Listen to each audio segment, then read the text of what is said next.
नमस्कार मित्रों, अपनी यूनिवर्सिटी के डिजिटल प्लेटफॉर्म पे यूट्यूब पे आपका सभी का स्वागत है। मैं अभिनंदन अग्रवाल फिर से आपके सामने लेके आ रहा हूँ सेकंड ग्रेड जो अपनी वरिष्ठ अध्यापक की भर्ती है उसके रिगार्डिंग जो पेपर सेकंड होता है, सब्जेक्टिव जो पेपर होते हैं उसमें अपन बात करने वाले हैं। ठीक है, इससे पहले वाले लेक्चर में अपन ने टॉपिक्स वीडियो में अपन ने देखा था कि फिजिक्स की क्या स्ट्रेटेजी रहेगी, क्या सिलेबस रहेगा।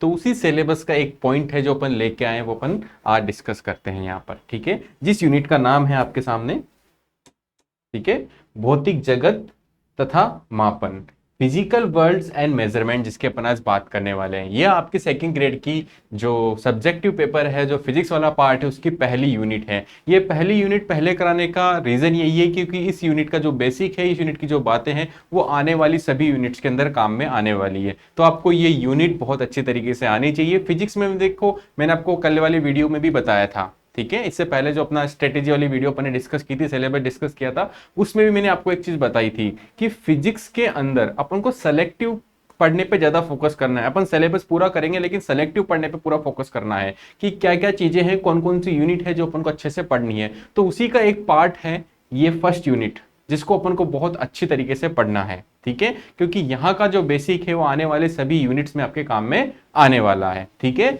चलिए अपन स्टार्ट करते हैं। तो पहले भी मुझे पता लगा, कोई बहुत सारे स्टूडेंट ने मुझे बताया कि सर फिजिक्स में हमें डर लगता है। ठीक है, तो मैं एक चीज बताऊंगा कि हमारा लास्ट वाली जो वैकेंसी थी जिसमें हमारा नंबर केवल फिजिक्स की वजह से ही हमारा सिलेक्शन नहीं हो पाया है। ठीक है, तो घबराने वाली बात नहीं है। ठीक है, क्योंकि वक्त से न तो जीता जाता है, न ही हारा जाता है। वक्त से क्या, वक्त से सीखा जाता है। न तो जीता जाता है, न हारा जाता है, वक्त से सीखा जाता है। अगर आपकी पहले सिलेक्शन नहीं हुआ तो घबराने वाली बात नहीं है। दोबारा शुरुआत करने से कभी घबराना नहीं है, क्योंकि इस बार जो आपकी शुरुआत होगी वो आपके अनुभव से होगी। ठीक है, जो अनुभव पहले आपको नहीं था, अब आपको अनुभव हो चुका है कि कैसे स्ट्रेटेजी बनानी है, कैसे पढ़ना है, सबको पता है। कोई नई बात नहीं है। फिर भी अपन टाइम टू टाइम बात करते रहेंगे कि क्या स्ट्रेटेजी आपके आने वाली क्लासेस में अपन बात कर लेंगे, क्या क्या स्ट्रेटेजी आपकी होनी चाहिए। आज टाइम वेस्ट नहीं करते, आज अपन एक फिजिक्स का बहुत प्यारा सा टॉपिक लेते हैं, बहुत इजी टॉपिक लेते हैं, जिसका नाम है भौतिक जगत एंड मापन, जिसके अपन बात करते हैं। ठीक है, तो भौतिक जगत और मापन के ऊपर अपन बात करने वाले हैं। ठीक है, सबसे पहले देखिए, आप लोग पेन नोटबुक लेके बैठिएगा, नोट्स प्रॉपर बनाइएगा। ठीक है, जब तक पेन नहीं होता आपके हाथ में तब तक आपका दिमाग ओवर थिंकिंग करता रहता है। दिमाग फिजिकली यहाँ पर फिजिकली तो यहाँ पर प्रेजेंट है लेकिन मेंटली यहाँ पर प्रेजेंट नहीं होता। तो मैं चाहता हूं कि यहाँ पर आप मेंटली प्रेजेंट रहे। ठीक है, चलिए, मेंटली प्रेजेंट रहेंगे तब तो जाके चीजें समझ में आएगी। और मेंटली प्रेजेंस के लिए बहुत सारी चीजें आपके मैटर करती है, जैसे कि आपका बैठने का पोस्चर क्या है, आप कैसे बैठे हैं। ठीक है, आपका बॉडी पोस्चर बहुत इंपॉर्टेंट है। आप सीधे बैठे हैं, लेट की क्लास देख रहे हैं, तो सबसे पहले बिल्कुल सीधे बैठिए, गोड़ों को मोड़ के मत बैठिए। ठीक है, बिल्कुल सीधे रखिए। ठीक है, जो आप चेयर पे बैठे हैं वैसे, ऐसे नहीं आप क्रॉस करके बैठे हैं, हाथ इधर उधर करें, बिल्कुल 90 डिग्री एंगल पे बैठिए। आपके हाथ में 90 डिग्री होना चाहिए, पैरों में 90 डिग्री होना चाहिए, कमर और पैरों के बीच में 90 डिग्री होना चाहिए। 90 डिग्री के एंगल बना के आप सबसे पहले बैठिए। ठीक है, क्योंकि वो एक बेस्ट पोजीशन है एक स्टूडेंट के लिए पढ़ने के लिए। इस पोजीशन के अंदर आपका पूरा फोकस यहाँ पर रहेगा। ठीक है, साथ में पेन, कॉपी, रफ नोटबुक आप रखिए। ठीक है, बहुत सारी नोटबुक्स आपको भरनी पड़ेगी, ध्यान रखना, तब जाके फिजिक्स समझ में आने वाली है आपको। ठीक है, तो सबसे पहले अपन बात कर रहे हैं भौतिक जगत में। उम्मीद कर रहा हूं आप लोग, जैसा मैंने बताया, वैसी पोस्चर में आप बैठ चुके होंगे। लेट की क्लास मत देखना, तब फिर जाके आप बोलोगे सर फिजिक्स समझ में नहीं आती है। अगर लेट के आप क्लास देख रहे हो तो तब मेरी गारंटी नहीं है। ठीक है, बिल्कुल अटेंशन में बैठ के क्लास देखिएगा। ठीक है, लाइब्रेरी में है तो लाइब्रेरी में आप बिल्कुल सही तरीके से बैठते हैं, अच्छे से क्लास देखिएगा। ठीक है, चलिए स्टार्ट करते हैं। आई होप आप रेडी होंगे। और अगर वीडियो पसंद आएगा आपको तो बिल्कुल शेयर कीजिएगा, लाइक कीजिएगा, और कोई सजेशन है तो कमेंट करके बताइएगा। क्लास अच्छी लगी तब भी बताइएगा, क्योंकि आपके जो कमेंट्स होते हैं, आपके जो लाइक है, हमारा मोटिवेशन है वो। ठीक है, हम आपके लिए मोटिवेशन है और हमारा मोटिवेशन आपके लाइक्स और कमेंट्स है। चलिए स्टार्ट करते हैं। सबसे पहले परिभाषा देखते हैं। ठीक है, भौतिक जगत, ये वैसे तो 11th क्लास की फिजिक्स का टॉपिक है, जो आपका चैप्टर फर्स्ट है ना। आपका चैप्टर कौन सा है? फर्स्ट चैप्टर है आपका, भौतिक जगत और मापन की अपन बात कर रहे हैं। तो भौतिक जगत की देखो, फिजिक्स जो है आपकी,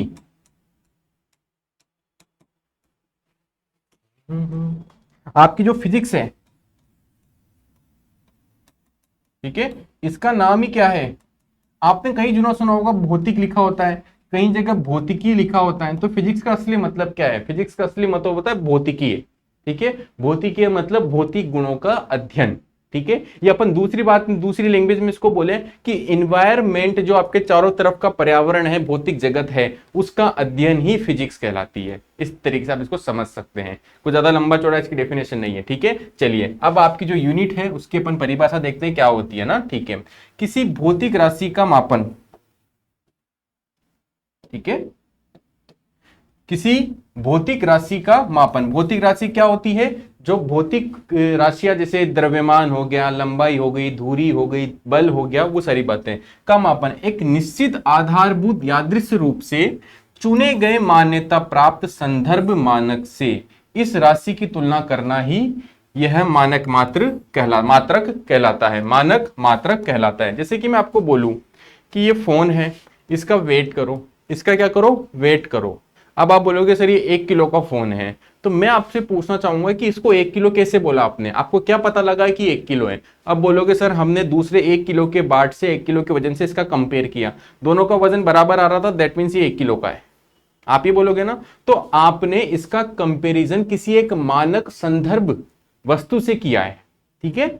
अब जिस वस्तु से किया है वो क्या होनी चाहिए? स्टैंडर्ड होनी चाहिए, ठीक है। वो स्टैंडर्ड होनी चाहिए, वो 1 किलो का बाट होना चाहिए। ये थोड़ी रैंडमली किसी भी पत्थर से उठा के आप इसका कंपेयर करोगे, नहीं। तो आपके सामने जो 1 किलो की वस्तु है उससे आपने इसका कंपैरिजन किया और कंपैरिजन करके बोला कि हाँ दोनों बराबर है, दोनों 1 किलो की है। तो देखिए आधारभूत, निश्चित आधारभूत, जिस भी वजन से आपने इसका कंपैरिजन किया उसकी बात करें, निश्चित आधारभूत यादृच्छिक रूप से चुने गए मान्यता प्राप्त संदर्भ, जो आपने लिया ना 1 किलो का बाट लिया, वजन लिया, वो क्या होना चाहिए? मान्यता प्राप्त संदर्भ के अनुसार होना चाहिए कि हाँ वो 1 किलो का ही है।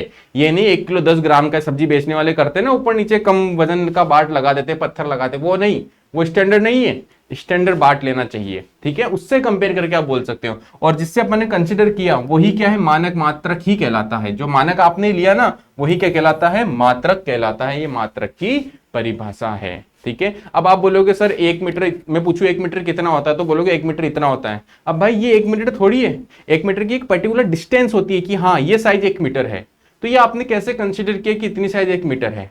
बताओ मुझे कैसे कंसिडर किया, ठीक है। एक मानक मात्र बना रखा है कि इस लंबाई के बराबर जितनी भी लंबाई होगी वो 1 मीटर होगी। ये मेरे हाथ के बीच की डिस्टेंस मत मानो, एक मानक मात्र बना रखा है अपन ने कि इसके कंपेयर में जो भी दूरी होगी उसको 1 मीटर अपन बोल सकते हैं, ठीक है। ये है भौतिक राशियों को कैसे लिखते हैं। जैसे मैं बोलूं जयपुर से अजमेर के बीच की जो डिस्टेंस है वो मैं बोल रहा हूं कि 150 क्या है? किलोमीटर है। 150 क्या है? किलोमीटर। तो 150 तो गणितीय मान है और किलोमीटर उसका मात्रक है। क्या है? मात्रक, या क्या है? यूनिट। तो किसी भी भौतिक राशि को लिखा जाता है गणितीय मान से और साथ में क्या लगा जाता है? मात्रक या यूनिट। जैसे मेरा वजन 75 किलोग्राम है, तो ये तो मात्रक हो गया और ये गणितीय मान हो गया, ठीक है। तो भौतिक राशि को लिखने के लिए गणितीय मान और मात्रक दोनों की साथ साथ क्या होती है? आवश्यकता होती है। अगर आपने मात्रक नहीं लगाए तो इस गणितीय मान का कोई मतलब नहीं होगा। मैं बोलूं मेरा वेट, मेरा वजन 75 है, क्या ग्राम, किलोग्राम, क्या टन, क्या है क्विंटल, क्या है 75, तो आपको यहां पर क्या लगाना चाहिए? यूनिट लगानी चाहिए, मात्रक, जिसकी अपन बात कर रहे हैं मात्रक क्या होती है। तो ये तो हो गई मात्रक की परिभाषा ऊपर हो गई जो, ठीक है। अब मात्रक के प्रकार देख लेते हैं, आगे की बात कर लेते हैं, ठीक है। चलिए, ठीक है। मात्रक के प्रकार, मात्रक बेसिकली 2 प्रकार के होते हैं। एक होते हैं मूल मात्रक, फंडामेंटल यूनिट्स, और दूसरी होती है व्युत्पन्न मात्रक या डिराइव्ड यूनिट, है ना। 2 तरह के मात्रक होते हैं, पहला है मूल मात्रक, दूसरा है व्युत्पन्न मात्रक। मूल मात्रक और व्युत्पन्न मात्रक नाम से क्लियर हो रहे हैं। मूल मात्रक का क्या मतलब होता है कि एक फंडामेंटल है, मतलब ये किसी और पे डिपेंड नहीं करते, ये इंडिविजुअल है। शॉर्ट फॉर्म में पढ़ रहे हैं अपन अभी। व्युत्पन्न मात्रक क्या होता है, अभी डिटेल अपन पूरा पढ़ेंगे। व्युत्पन्न मात्रक क्या होता है कि इनको व्युत्पन्न किया गया, ड्राइव किया गया है, किसी और की मदद से इनको क्या किया गया है? ड्राइव किया गया है, ठीक है। तो मूल राशियों को व्यक्त करने के लिए प्रयुक्त मात्रकों को मूल मात्रक कहते हैं। अब ये मूल राशियां क्या होती है, आगे एक टेबल दूंगा उसमें मूल राशियां लिखी होगी कि ये तो मूल राशियां हैं, ठीक है। तो मूल राशियों के जो मात्रक होते हैं उन्हें मूल मात्रक कहते हैं। और व्युत्पन्न वे मात्रक जो मूल मात्रकों से व्युत्पन्न उत्पन्न होते हैं, मतलब जैसे कि मूल मात्रकों का उपयोग करके जो अपन मात्रक व्युत्पन्न करते हैं उसे क्या कहते हैं? व्युत्पन्न मात्रक कहते हैं। जैसे कि एग्जांपल देखो, लंबाई, लंबाई को आप किस में लिखते हो? मीटर में। मीटर में लिखते हो ना, मीटर में, ठीक है। द्रव्यमान को किसको लिखते हो? किलोग्राम में या ग्राम में। ठीक है, बहुत अच्छी सी बात है, कोई दिक्कत नहीं है। अगर मैं क्षेत्रफल की बात करूं, क्षेत्रफल की लंबाई इंटू चौड़ाई लिखते हो ना, ठीक है, तो लंबाई तो मीटर इंटू मीटर क्या हो गया, मीटर स्क्वायर। तो देखो मीटर स्क्वायर किससे व्युत्पन्न हुआ, क्षेत्रफल की मात्रक, मीटर और मीटर से। तो ये तो हो गए मूल मात्रक और ये हो गया व्युत्पन्न मात्रक। तो मूल मात्रकों के संयोग से, गुणा से, भाग से क्या उत्पन्न होते हैं, व्युत्पन्न मात्रक उत्पन्न होते हैं। जैसे लंबाई हो गया विस्थापन, क्षेत्रफल। ठीक है, चलिए क्षेत्रफल की अपन बात करें, विस्थापन नहीं आएगा यहां पर, है ना। क्षेत्रफल की अपन बात करें, क्षेत्रफल की तो अपन ने बात कर ली। बल, बल बराबर क्या होता है, F बराबर क्या होता है, एम ए। एम क्या होता है, किलोग्राम। ए क्या होता है, मीटर अपॉन सेकेंड स्क्वायर। ठीक है, तो किलोग्राम मीटर सेकेंड स्क्वायर इसकी -2, ये इसकी क्या हो गई, यूनिट हो गई। और अपन एक दूसरी यूनिट बोलते हैं, इसको बोलते हैं न्यूटन। क्या बोलते हैं, न्यूटन। ठीक है, तो ये बल की यूनिट हो गई। अब ये जो बल की यूनिट है ये न्यूटन है, या किलोग्राम मीटर या सेकंड -2, ये इसकी यूनिट हो गई। तो ये मूल मात्रकों के उपयोग से आई है। न्यूटन भी बोलते हैं, इसका ये मतलब नहीं कि मूल मात्रक हो जाएगा। तो बल भी एक प्रकार का व्युत्पन्न मात्रक है। समझ में आई, मूल मात्रक और व्युत्पन्न। यहां से क्वेश्चंस आते हैं, मैं आपको बताऊंगा क्वेश्चंस किस तरह से पूछे जाएंगे आपके। ठीक है, आगे देखेंगे। ठीक है, तो जो मैं आपको बोल रहा हूं कि आपके जो मूल मात्रक है, मूल मात्रक की अपन बात कर रहे हैं,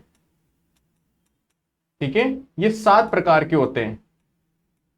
कितने प्रकार के, 7 प्रकार के, प्लस 2 प्रकार के उप मूल मात्रक होते हैं। ठीक है, 7 प्रकार के तो मूल मात्रक होते हैं, और इनके सब, है ना, सब फंडामेंटल्स यूनिट्स 2 अलग प्रकार की होती है। तो पहले 7 प्रकार के मूल मात्रक देखते हैं कौन कौन से हैं। ठीक है, यहां से क्वेश्चन डेफिनेटली आता है कि निम्न में से मूल मात्रक है या नहीं। चलिए स्टार्ट करते हैं। सबसे पहले तो सबसे पहला मूल मात्रक है, सीक्वेंस की कोई दिक्कत नहीं है, कोई सा भी सीक्वेंस आ सकता है। ठीक है, सबसे पहले आता है द्रव्यमान, जिसको इंग्लिश में बोलते हैं अपन मास। इसका मात्रक होता है किलोग्राम, जिसको लिखते हैं केजी के अंदर। ठीक है, केजी के अंदर। ठीक है, ध्यान रखिए केजी के अंदर, ये स्मॉल केजी है बेटा, स्मॉल के अंदर है, कैपिटल नहीं है, ध्यान रखना। ठीक है, दूसरा आता है लंबाई, लेंथ, इसको बोलते हैं मीटर, इसको लिखते हैं स्मॉल एम से, कैपिटल नहीं है, स्मॉल एम से। तीसरा आता है समय, टाइम, सेकंड, इसको लिखते हैं स्मॉल एस से, या SEC, सेकंड। फोर्थ आता है ताप, केल्विन, इसको लिखते हैं स्मॉल के से। ठीक है, ये क्या है आपकी 4 लिख दिए, 7 होते टोटल, ये 4 हो गए आपके पास। ठीक है, आगे देखिए। ठीक है, आगे देखते हैं, है ना। चलिए, तो द्रव्यमान जो आपने लिखा उसकी परिभाषा भी यहां पर लिखी हुई है कि 1 किलोग्राम किसके बराबर होता है। ठीक है, तो देखिए 1 किलोग्राम मात्रा जो होती है, ठीक है, वो कार्बन बार, यहां देखो लिखी हुई है, 1 किलोग्राम की परिभाषा लिखी हुई है ना। ठीक है, कार्बन जो होता है 12, कार्बन 612 जो होता है, के 5 × 10⁻25 परमाणु के द्रव्यमान के तुल्य माना जाता है। ठीक है, परिभाषा कोई इंपॉर्टेंट नहीं है, एग्जाम में परिभाषा आपके पास आने वाली नहीं है। 1 मीटर की परिभाषा लिख रखी है, 1 सेकंड की परिभाषा लिख रखी है, 1 केल्विन ताप की परिभाषा लिख रखी है। परिभाषा इतना उपयोग नहीं आता है, क्योंकि आपके MCQ टाइप के क्वेश्चंस आते हैं, तो आपको केवल यही छांटना होगा कि कौन सा मूल मात्रक है और कौन सा नहीं। तो अपन ने ये 4 प्रकार के तो पढ़ लिए, टोटल 7 होते हैं। ठीक है, चलिए फिर आती है विद्युत धारा, इलेक्ट्रिक करंट जिसे बोलते हैं। इसका मात्रक है एम्पियर, इसको लिखते हैं कैपिटल ए से लिखते हैं, या कैपिटल ए से लिखते हैं इसको। ठीक है, या AMP से लिखते हैं, स्मॉल AMP से लिखते हैं, या कैपिटल ए से लिखते हैं। ठीक है, फिर आता है आपके पास यहां पर प्रदीपन तीव्रता। ठीक है, लाइट की जो इंटेंसिटी होती है उसकी अपन बात करते हैं। ठीक है, लाइट की इंटेंसिटी, इसको लिखा जाता है कैंडेला, इसका यूनिट क्या है, कैंडेला, और इसको बोलते हैं स्मॉल CD। ठीक है, और लास्ट है पदार्थ की मात्रा, मोल। ये तो आपने सुना होगा केमिस्ट्री में, आपको पता होगा मोल।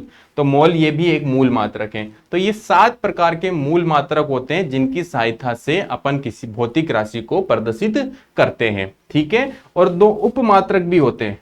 ठीक है, पूरक मात्रक बोलो, उप बोलो, 2। एक होता है तलीय कोण, एक होता है ठोस कोण। ठीक है, एक होता है तलीय कोण, एक होता है ठोस कोण, सॉलिड एंगल बोलते हैं। इसकी यूनिट होती है रेडियन, इसकी यूनिट होती है स्टेरेडियन। बहुत सिंपल सा याद रखना है बस, रेडियन। क्योंकि क्वेश्चन आ सकता है ठोस कोण का मात्रक क्या होता है, तो आप बोलोगे स्टेरेडियन, और तलीय कोण का रेडियन।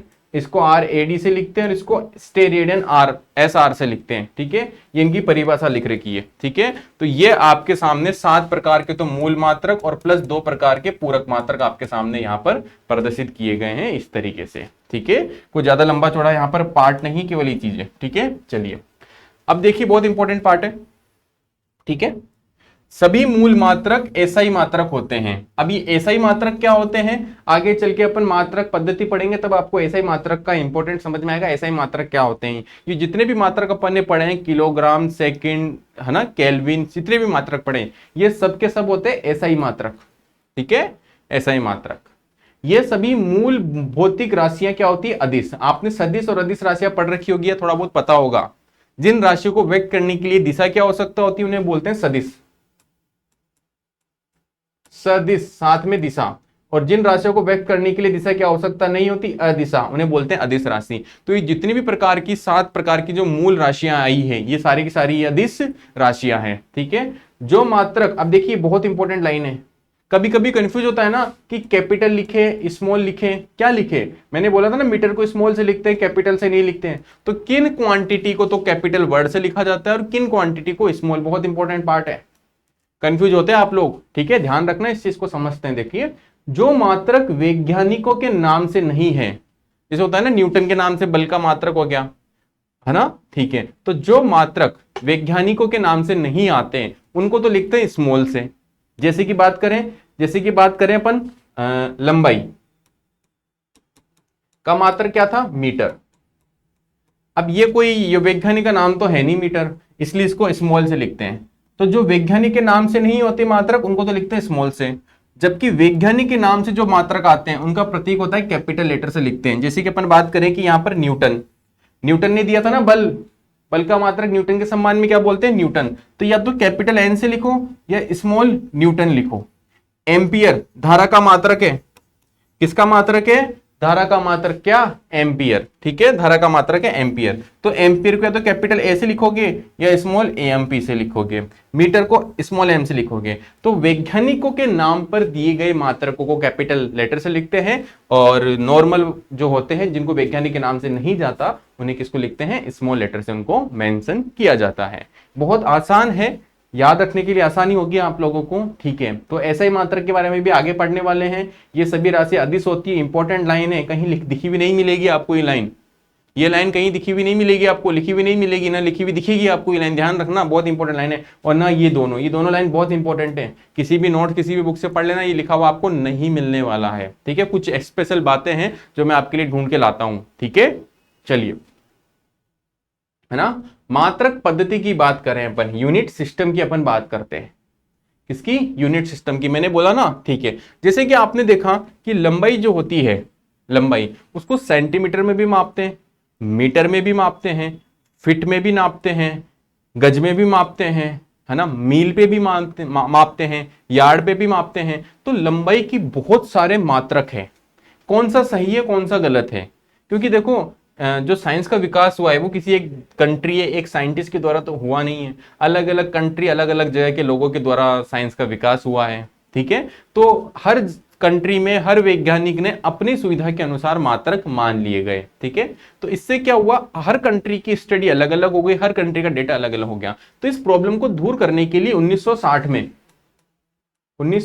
में ठीक है, सभी सदस्य देशों ने मिलकर एक मीटिंग करी और बात करी और बताया कि हम एक सेंट्रल यूनिट सिस्टम बनाते हैं, इंटरनेशनल यूनिट सिस्टम बनाते हैं, जिसको सभी कंट्री वैलिड करेगी, मानेगी। तो वो जो सभी कंट्रियों ने मिलकर एक यूनिट सिस्टम बनाया उसका नाम हुआ एसआई पद्धति, जिसको अपन अभी अलग से पढ़ने वाले हैं। ठीक है, एसआई। ठीक है, बाकी इससे पहले जो पद्धति चलती थी वो चलती थी एमकेएस पद्धति, सीजीएस पद्धति और एफपीएस पद्धति। ये 4 पद्धतियां आपकी इंपॉर्टेंट हैं, जिसमें से 3 पद्धतियां पहले चलती थी और 1960 में एक नई पद्धति है जिसे बोला एसआई पद्धति, जिसको सभी देश फॉलो करते हैं, international system of units. International system of units, the international system of units, इसकी फुल फॉर्म अपन बोल सकते हैं एसआई पद्धति की। ठीक है, तो सबसे पहले देखते हैं इस एमकेएस का नाम क्या है। मुकेश कुमार शर्मा इसका नाम नहीं है। ठीक है, है ना। मुकेश कुमार शर्मा इसका नाम नहीं है, शॉर्ट फॉर्म में इसको मुकेश कुमार शर्मा ऐसे मत याद रखना। इसका याद करने का कोई शॉर्ट ट्रिक नहीं है, जो है बिल्कुल सिंपल है, साफ साफ लिखा हुआ है, कोई पीछे नहीं है इसके छुपी हुई चीजें। देखते क्या मतलब होता है एमकेएस का, सीजीएस का क्या मतलब होता है, ठीक है, और एफपीएस का क्या मतलब होता है। एसआई को तो मैंने आपको बता दिया, ठीक है। और अपन ने अभी जो जितने भी मूल मात्रक पढ़े वो सभी के सभी एसआई मात्रक होते हैं, ठीक है। चलिए इनके तीनों के बारे में देखते हैं क्या है। आइए, जो एमकेएस पद्धति है और सीजीएस है और एफपीएस है, इनको तीन आधार पर डिवाइड किया गया है। मतलब लंबाई, है ना, द्रव्यमान और समय, लंबाई द्रव्यमान और समय के आधार पर बांटा गया है, ठीक है। एमकेएस पद्धति में ये तो देखो सबसे पहले तो लंबाई को बताएगा, ध्यान रखना, दूसरा शब्द बताएगा द्रव्यमान को, और तीसरा शब्द बताएगा आपके पास जो एस है समय को, ठीक है, समय को। ये तीनों ही अलग अलग चीजें बताएंगे, तीनों में सेम है, ठीक है। देखना, सबसे पहले एम का मतलब मीटर, लंबाई को मीटर में, एस का मतलब सेंटीमीटर, सी का मतलब सेंटीमीटर, एफ का मतलब फीट, फुट। द्रव्यमान की बात करें, इसमें देखो K for kilogram, G for gram, P for pound. इसको ब्रिटिश पद्धति भी बोलते हैं क्योंकि ब्रिटिश में पाउंड यूज करते हैं ज्यादा वजन को मापने के लिए। फिर आता है सेकंड समय, इसमें S for second, S for second, S for second, second सब में बराबर है। तो अपन बोल सकते हैं लगभग लंबाई और द्रव्यमान के आधार पर मात्रक की जो पद्धतियां हैं वो अलग अलग है, ठीक है। समझ में आ गई आपको, तो कुछ याद रखने की जरूरत नहीं है, सीधा से याद हो जाएगा एमकेएस, सीजीएस और एफपीएस। एस का मतलब सेकंड है, सबको पता है। एम का मतलब मीटर, सेंटीमीटर और फीट, किलोग्राम, ग्राम और पाउंड। इतना याद रखना, बहुत सिंपल सा है, ठीक है, किलोग्राम पाउंड। ये कभी कभी आपसे क्वेश्चन आता है कि एमकेएस पद्धति को सीजीएस पद्धति में कैसे बदलते हैं, ठीक है। तो देखो अगर यहां पर किलोग्राम दिया हुआ है, 1 किलोग्राम दिया हुआ है, तो ये एमकेएस में दिया हुआ है। सीजीएस में पूछेगा आपसे, किसमें पूछेगा, सीजीएस में। तो सीजीएस में किस में नोट करते हैं, ग्राम में नोट करते हैं। तो 1 किलोग्राम को 1000 से मल्टीप्लाई कर देंगे, कितने हो गए, 1000 ग्राम। तो ये सीजीएस में आपके पास कन्वर्ट हो गया। क्वेश्चंस करवाएंगे तब और भी चीजें करवा देंगे आपके साथ में, ठीक है। तो ये आपके साथ में यूनिट सिस्टम हो गई, ठीक है। चलिए अब देखिए, जो ऐसा यूनिट सिस्टम आप लोगों ने पढ़ी, ठीक है, ऐसे यूनिट सिस्टम पढ़ी, तो जब भी आप फिजिक्स के अंदर कोई मैथमेटिकली टर्म्स की अपन बात करते हैं तो इसमें बहुत सारे बड़ी बड़ी टर्म्स आती है, ठीक है। तो उनको शॉर्ट में लिखने के लिए 10 की घात के रूप में प्रयोग करते हैं, 10 की घात के रूप में इनको लिखा जाता है। अभी 10 की घात अलग अलग होती है, इनको क्या बोलते हैं उनकी अपन बात करते हैं, देखिए ना सबसे पहले, ठीक है। ये याद करने वाली चीजें हैं, हाँ इनडायरेक्टली आप समझ सकते हो, रटने वाली चीजें हैं, रटना पड़ेगा, याद करना पड़ेगा, ठीक है, आगे काम आएगी। कुछ इंपॉर्टेंट है उन पे मैं टिक कर दूंगा, सबको याद करने की जरूरत नहीं है, और होता है तो बहुत अच्छी बात है आपके, ठीक है। चलिए तो देखो कैसे लिखते हैं, है ना, किसको क्या बोलते हैं, ठीक है। तो देखो यहाँ पे लिख रही है 10 की घात 24, क्या लिखी हुई है, 10 की घात 24, 10 की घात 21, 10 की घात 8, 10 की 18, 10 की घात 15, 10 की घात 12, 10 की घात 9, 10 की घात 6 लिखी हुई है लास्ट में ना, ठीक है। इस 10 की घात 6 को बोलते हैं मेगा, क्या बोलते हैं, मेगा। इसे लिखते हैं एम से, किसे लिखते हैं, एम इसका सिंबल है। इसे बोलते हैं गीगाबाइट, ठीक है, गीगाबाइट। आप बोलते हैं ना आपका पेन ड्राइव मेमोरी कार्ड इतने जीबी का है, 10 जीबी का है, 150 जीबी का है, 164 जीबी बोलते हो, 150 तो नहीं बोलते, 164 जीबी बोल देते हो आप, है ना, 256 बोल देते हो। क्या क्या बोलते हो, पहले आते थे 2 जीबी, फिर आने लगे 4 जीबी, फिर डायरेक्ट 8 जीबी, फिर 16 जीबी आने लगे, फिर 32 जीबी आने लगे, फिर 64 जीबी आने लगे, फिर 128 जीबी आने लगे, अब 256 आ रहे हैं, और 512 आ रहे हैं, और 1024, जिसे 1 टीबी बोलते हो,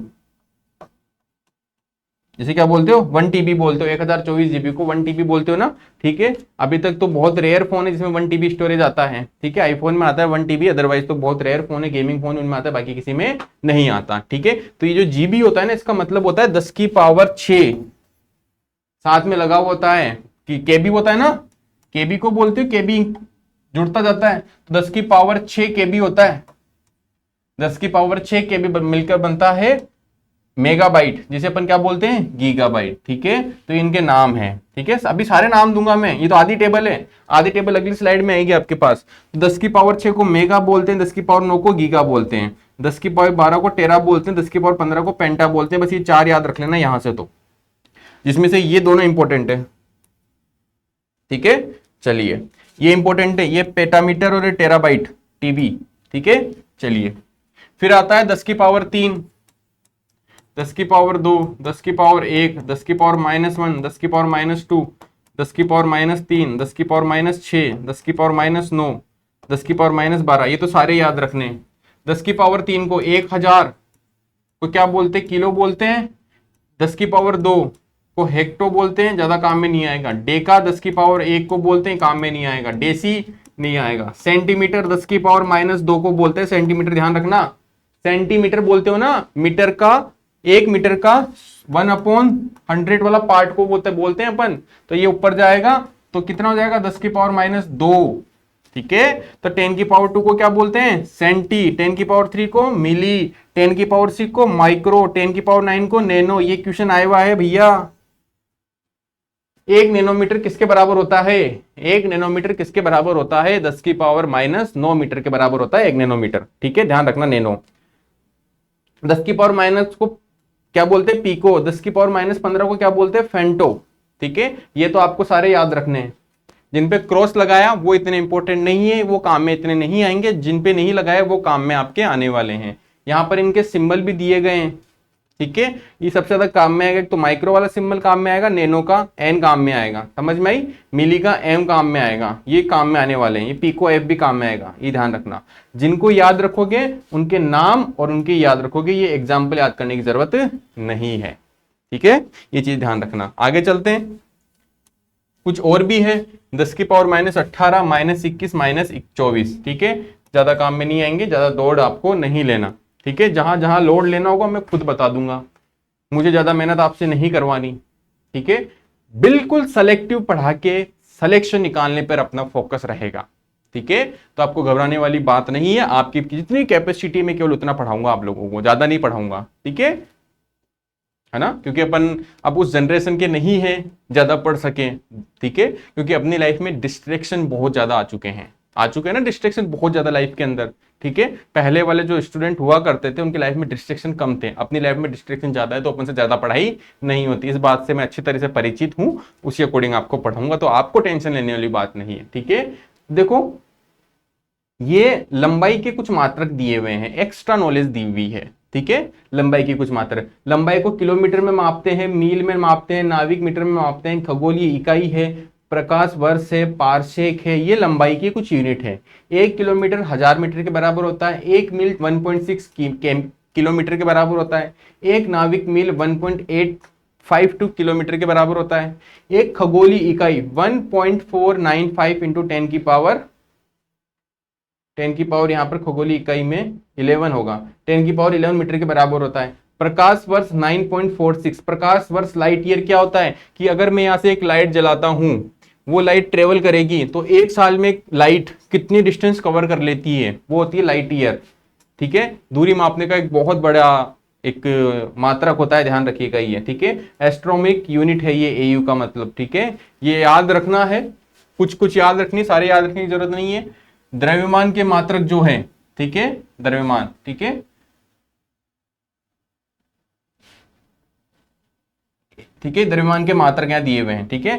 जो सिंपल अपन बात करते हैं, क्विंटल आपको पता है 100 किलोग्राम को बोलते हैं, 1 किलोग्राम में पाउंड आ गए, ग्राम आ गई, और 1 पाउंड में आउंस कितने होते हैं और ग्राम्स कितने होते हैं, इसके बारे में बात की गई है, ठीक है। तो 1 क्विंटल आपको याद है, 1 किलोग्राम याद है, बस ये पाउंड, ही 2 याद रख लेना बस, पाउंड और किलोग्राम, ठीक है, 2 चीज याद रख लेना।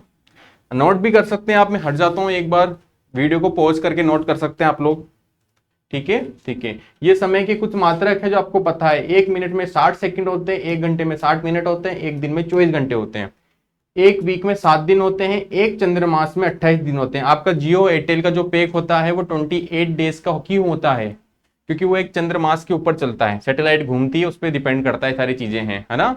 पृथ्वी के चारों तरफ कौन घूमता है, चंद्रमा, और पृथ्वी के चारों ओर कौन घूमती है, सैटेलाइट, जिससे आपके मोबाइल में नेटवर्क आ रहे हैं।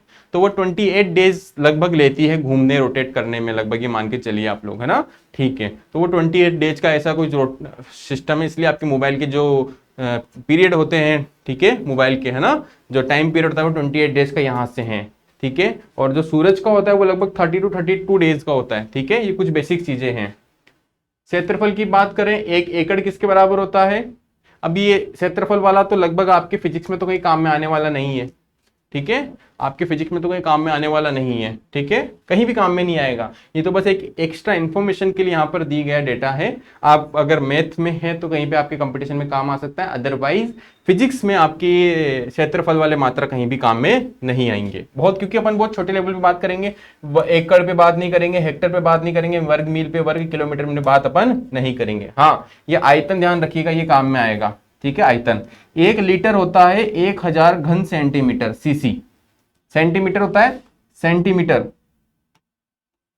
ठीक है, सेंटीमीटर, सीएम क्यूब जो बोलते हैं, जिसको बोल सकते हैं 0.264 गैलन भी बोल सकते हैं, ठीक है। और एक गैलन बराबर होता है 3.585 लीटर, ये बोलते हैं ना इतने गैलन, गैलन की बात करते हैं तो गैलन का मतलब 3.785, ठीक है, ये होता है। तो ये कुछ यूनिट्स थी जिनकी अपन ने बात की। नेक्स्ट क्लास में अपन बात करने वाले विमा की।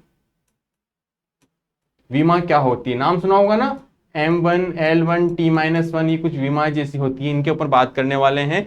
फिजिक्स के कुछ सूत्रों की अपन बात करने वाले हैं, ठीक है। तो यहां पर आपका जो फिजिक्स है किसके लिए, सेकंड ग्रेड वरिष्ठ अध्यापक के लिए। जो पहला पार्ट था आपका, कौन सा, पहली यूनिट जो थी आपकी भौतिक जगत वाली, उसकी आपने फर्स्ट पार्ट कंप्लीट कर दिया। अपन 2 से 3 पार्ट में इस यूनिट को कंप्लीट करने का ट्राई करते हैं पूरा पूरा। आपका सहयोग ऐसे ही रहेगा तो ये सीरीज लगातार आपको यूट्यूब पे मिलती रहेगी। और कुछ दिनों बाद अपन इस सेशन को लाइव अटेंड करेंगे, लाइव में ज्यादा अच्छे से अपन कनेक्ट हो पाएंगे, आपके कमेंट आ पाएंगे, आपकी जो भी डाउट होंगे साथ में अपन सोल्व कर पाएंगे, ठीक है। आज के लिए आपको इतना ही, जल्द ही हम आपको ऑफलाइन बैच के रिगार्डिंग इंफॉर्मेशन प्रोवाइड करा देंगे, और जल्द ही अपन ऑफलाइन बैच स्टार्ट कर रहे हैं सेकंड ग्रेड के लिए जयपुर के अंदर अपने नए ऑफलाइन सेंटर में, जिसका इनॉग्रेशन 21 जुलाई को होने वाला है, गोपालपुरा बाईपास नियर रिद्धि सिद्धि, ठीक है, जिसकी इंफॉर्मेशन आपको चैनल के ऊपर मिलती रहेगी। तो जल्दी से इस चैनल को सब्सक्राइब कर ले ताकि आने वाले अपडेट्स आपको टाइमली